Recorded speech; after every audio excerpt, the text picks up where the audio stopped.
தாத்தா தாத்தா பின்வழிக்கு ரோக்கெட் எதுவும் போறியா? ஏண்டா பேடா? இல்ல நீ யோசிக்கிறத பார்த்தா ஓவர் நைட்ல ஒபாமா ஆயிடுவா போல இருக்கு. போன யோசிக்கிற காலம் கடந்து போன ஆழமான யோசனைகள் வந்து ஆழ நொறுக்கியுமடா பேடா. கால் அடிச்சா கவுண்டு படுத்துருவேன், புல் அடிச்சா புரண்டு படுத்துருவேன், காலம் கொண்டு கதையா விடுற. சும்மா சொன்னேன். எல்லாம் எனக்கு உங்களை பற்றி தான் கவலை. உண்மையா சொல்லு தாத்தா, எதுவும் பிளான் பண்றியா? இல்லையாப்பா, குழந்தையில இருந்து நீங்கள் எங்களுடைய இருக்கிறீங்க. உங்க பாட்டி அவ பேசுறத கேட்கிற அளவு கூட விவரம் உங்களுக்கு இல்லை.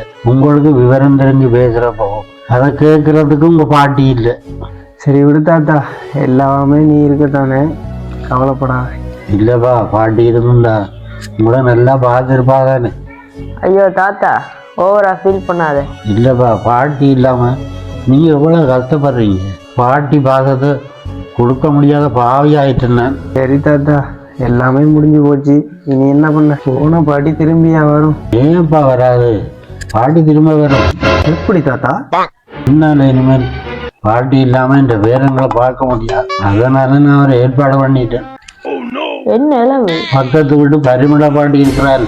ஆமா, அவங்கள இந்த வீட்டுக்கு கூட்டிகிட்டு போறேன். உங்களோட பாட்டிய அதுதானே பார்த்தேன். கிழட்டு பயில அடிக்கிற பனிக்குளிருக்கு பல்செட் எல்லாம் டைப் அடிக்குது, உனக்கு பாட்டு கேட்குதா? பனி ஓவரா இருக்குது, பாட்டு நிறையா தேர்ற. மூடிட்டு படுத்தாத்த.